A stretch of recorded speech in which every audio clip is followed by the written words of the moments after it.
Olá, gente, eu sou o Leonardo Souza e esse é o nosso podcast Educação Eleitoral. Gente, antes de começar esse episódio, eu gostaria de agradecer imensamente pelos feedbacks que eu tenho recebido, tanto do podcast quanto dos nossos materiais, né? A súmula, o combo de legislações anotadas que a gente fez, a resolução em questões. Vocês têm sido muito carinhosos com a receptividade desse material e de tudo que eu tenho produzido, tá? Muito obrigado, as avaliações estão ótimas. Eu só vejo 5 estrelinhas pingando aqui no nosso podcast, eu fico muito feliz por isso, tá? Muito obrigado, gente, de coração. Então vamos ao que interessa, né? No episódio de hoje a gente vai começar a conversar sobre um tema importantíssimo e que foi tema de caixinha lá do nosso Instagram. Eu abri uma caixinha tem alguns dias, né, sobre os assuntos que vocês gostariam de ouvir aqui no nosso podcast. E um dos mais votados foi o assunto de hoje, que é partidos políticos, gente. Quem vive o direito eleitoral e quem também estuda direito eleitoral, a nossa melhor matéria, sabe o quanto importante é o tema direitos políticos, tanto para o nosso dia a dia, né? Direitos políticos não, partidos políticos. Para o nosso dia a dia, quanto para as provas que a gente presta, né? Isso cai muito em provas e a gente tem que ficar bem antenado com esses assuntos, tá bom? Pois bem, os partidos políticos, gente. Na nossa Constituição, os partidos políticos estão inseridos em título próprio, no título 2, dos direitos e garantias fundamentais, com um capítulo próprio para eles, tá bom? Então, para a gente ver a importância que a nossa Constituição dá às agremiações partidárias. Pois bem, a nossa Constituição garante ao partido político a liberdade de criação, a liberdade de incorporação, difusão e extinção, resguardando-se a soberania nacional, o regime democrático, o pluripartidarismo e os direitos fundamentais da pessoa humana, tá bom? Isso está previsto lá no nosso artigo 17 da Constituição. Prosseguindo, sem partido político, a gente não tem eleição, gente. Até porque a nossa Constituição e nosso ordenamento jurídico não admite a candidatura avulsa, né? Se vocês quiserem, depois eu posso fazer até um episódio sobre isso, que é um tema interessantíssimo e tem muito a ver, tem muita relação com com o Pacto de San José da Costa Rica, né? Uma internacionalização do direito, a convencionalidade era o termo que eu estava procurando. Questão de convencionalidade da candidatura avulsa ou não. Esse é um tema riquíssimo que vale até um episódio. Se der tempo, depois eu faço um para vocês, tá? Então, sem partido não há eleição e sem eleição não há democracia, né? A gente está vivendo há alguns anos, principalmente nos últimos 10 anos, uma espécie de demonização das agremiações partidárias. No entanto, sem elas, o nosso processo democrático perece, né? Elas são essenciais para a nossa consolidação democrática, né? Há falhas, certamente há, e elas têm que ser diminuídas ao máximo, né? Mas sem os partidos e os seus representantes eleitos e eleitas, a nossa democracia de fato perece, tá bom, gente? Fora o bate-papo filosófico, né, que rende muito, mas que não é o que interessa para a gente agora, a gente prossegue. Qual é a natureza jurídica do partido político, gente? Isso sim é muito recorrente em prova e eu peço que você ligue o seu alerta aí de memorização. Os partidos políticos, gente, eles têm natureza jurídica de direito privado, tá? As bancas continuam colocando que o partido político tem natureza jurídica de direito público. Isso está equivocado, tá? O link interdisciplinar que eu faço com o direito civil é o artigo 44, inciso 5 do Código Civil, que tem previsão expressa da natureza jurídica do nosso partido político, tá? Que é entidade de personalidade jurídica de direito privado. Essa natureza jurídica também é tipificada na própria lei dos partidos políticos, já no seu artigo 1º, que diz o seguinte: o partido político, pessoa jurídica de direito privado, destina-se a assegurar, no interesse do regime democrático, a autenticidade do sistema representativo e a defender os direitos fundamentais definidos na nossa Constituição Federal. Pois bem, detalhe importantíssimo, gente.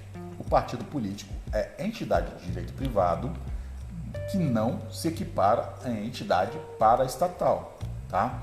Essa previsão também está no artigo 1º, só que no parágrafo único, expressamente, tá bom? Então, essa é uma coisinha que as bancas adoram colocar também. Volta lá, partido político é entidade de direito privado que se equipara à entidade paraestatal, para dar uma pegada assim de público, né? De ser uma entidade pública, assim, porque eles adoram isso, colocar isso nas provas, tá bom? Então, resumindo, partidos políticos são pessoas jurídicas de direito privado não equiparadas a entidades paraestatais. Perfeito? Primeira parte do nosso episódio já está ok. Agora a gente vai passar para a segunda. E agora que a gente sabe que a natureza jurídica do partido é de pessoa jurídica de direito privado, a pergunta que vem é: como se cria um partido político? Isso está previsto no artigo 7º ao artigo 10 da nossa Lei dos Partidos Políticos. Pois bem, para se criar uma agremiação partidária, temos que ir por parte, gente. A primeira delas é a aquisição da personalidade jurídica. Uma ressalva aqui rapidinho. Se você ler o artigo 7º até o artigo 10, você vai ver que esse passo a passo que eu vou dar agora, essas partes para a criação de uma agremiação partidária, está meio que fora de ordem, tá? Então, eu destrinchei aqueles dispositivos lá e vou explicar um a um na ordem corretinha para você identificar corretinho como você tem que fazer o seu raciocínio para chegar na prova e arrasar lá, tá bom? Então, a primeira fase é a aquisição da personalidade jurídica, que se dá com a apresentação do requerimento de registro do partido ao cartório do Registro Civil de Pessoas Jurídicas, do local da sua sede. Parêntese rapidinho aqui. Até 2019, a redação do dispositivo legal era outra. E o Registro Civil de Pessoas Jurídicas era o da capital federal. Hoje é o do local da sede da agremiação partidária. Isso tem cara de pegadinha de prova também. Fica ligado nisso aí, tá bom? Então, voltando. A aquisição da personalidade jurídica se dá com a apresentação do requerimento de registro do partido político no cartório do Registro Civil de Pessoas Jurídicas do local da sua sede e deve ser subscrito pelos fundadores, em número nunca inferior a 101, com domicílio eleitoral em no mínimo 1/3 dos estados e será acompanhado de cópia autêntica da ata da reunião de fundação do partido, exemplares do Diário Oficial, no seu inteiro teor, do programa e o do estatuto, tá? Relação de todos os fundadores, com o nome completo, naturalidade, número do título de eleitor, zona, seção, município, estado, profissão e endereço de residência, e não domicílio eleitoral, tá? Endereço de residência, é o item 3 aí do nosso dispositivo legal, tá? Com o deferimento desse requerimento pelo Registro Civil, o partido consegue o seu CNPJ. Primeira etapa, beleza? De posse desse CNPJ, o partido parte para a segunda etapa do seu processo de criação, que é a busca pelo apoiamento mínimo de eleitores a fim de comprovar o seu caráter nacional. Item obrigatório de acordo com o inciso 1 do artigo 17 da nossa Constituição Federal. Para isso, o partido deve comprovar no período de 2 anos, tá? Esse 2 anos é a novidade legal também, tá? A contar da obtenção do CNPJ, o apoiamento de eleitores e eleitoras não filiados a partido político. Tá, Léo, mas se for filiado, se o eleitor lá preencher a ficha de apoiamento e for filiado, essa ficha não valerá, tá? A regra é clara e está disposta na lei, na norma que rege a criação de partido político. O eleitor que quiser apoiar uma agremiação partidária, a criação de uma agremiação partidária, não pode ser filiado a qualquer partido político, tá bom? Prosseguindo. Correspondente a pelo menos 0,5% dos votos dados na última eleição para a Câmara dos Deputados, não computados os votos brancos e nulos, distribuídos por 1/3 ou mais dos estados, com no mínimo 0,1% do eleitorado que haja votado em cada um deles. O que as bancas costumam fazer com essas porcentagens? Gente, com esses números todos que a gente falou, trocar. Em vez de 0,5% dos votos, coloca 0,1%. Em vez de 1/3, coloca 1/5, tá? Então fica bem atento, bem ligadinho, e marca com a canetinha diferente as porcentagens na sua lei, tá? Para não confundir na hora da prova, tá bom? Só a título de curiosidade, hoje a gente tem 17 partidos em formação. Dá um Google aí no site do TSE e pode conferir.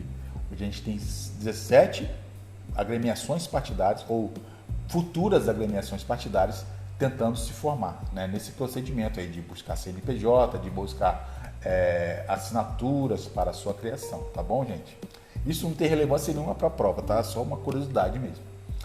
A terceira etapa do processo de criação de um partido político é a sua constituição definitiva, ou seja, a constituição definitiva dos seus órgãos de direção nacional, estaduais e municipais, se houver, organizadas em no mínimo 1/3 dos estados, e a designação de seus dirigentes na forma do Estatuto do Partido. Isso está previsto, gente, no artigo 8º, parágrafo 3º, combinado com o artigo 18 da Resolução 23571 de 2018, que regulamenta essa criação das agremiações partidárias, tá?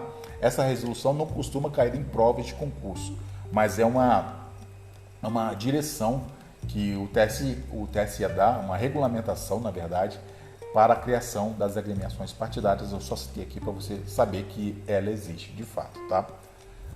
Pois bem, após a constituição dos seus órgãos, passamos a uma quarta parte, que é o registro do Estatuto do Partido junto ao TSE, que se dá da seguinte forma: protocolado o pedido de registro no TSE com os documentos obrigatórios. Os documentos obrigatórios estão previstos no artigo 9º da Lei dos Partidos Políticos. O processo, no prazo de 48 horas, é distribuído a um relator ou uma relatora que, ouvida a Procuradoria-Geral da República, a Procuradoria-Geral Eleitoral, em 10 dias, determina em igual prazo diligências para sanar eventuais falhas do processo. Se não houver diligências a determinar, ou após o seu atendimento, o TSE registra o estatuto do partido no prazo de 30 dias. E a agremiação já está apta para o seu funcionamento, tá, gente? Então é assim, são 4 partezinhas para a criação do partido. Se você ler a lei do artigo 7º, artigo 10º, você vai ver que elas estão fora de ordem, tá? Mas é dessa forma. É um procedimento complicado, né? Eu entendo que é um procedimento bem dificultoso você criar uma agremiação partidária, mas pensando por um lado, a gente já tem bastante partidos, né? E não sei se ter essa quantidade enorme de partidos de alguma forma positivo para a nossa democracia, né? Se a gente tivesse um número menor de partidos, mas com os ideais bem condizentes, né? Bem firmes, né? Não só dividido entre direita e esquerda, mas cada um com os seus propósitos, né? Com aquela questão idealizadora do partido bem firme, bem rígida, talvez não seria necessário tantos partidos vigentes, e tantos partidos sendo criados. Tá bom, gente? Era isso que eu queria passar para vocês. No próximo episódio a gente vai continuar a falar sobre os partidos políticos, tá? Temos bastante assunto para tratar ainda sobre esse tema, mas muito obrigado pela sua companhia, pela sua audiência e até o próximo episódio. Muito obrigado, gente. Até mais. Tchau, tchau.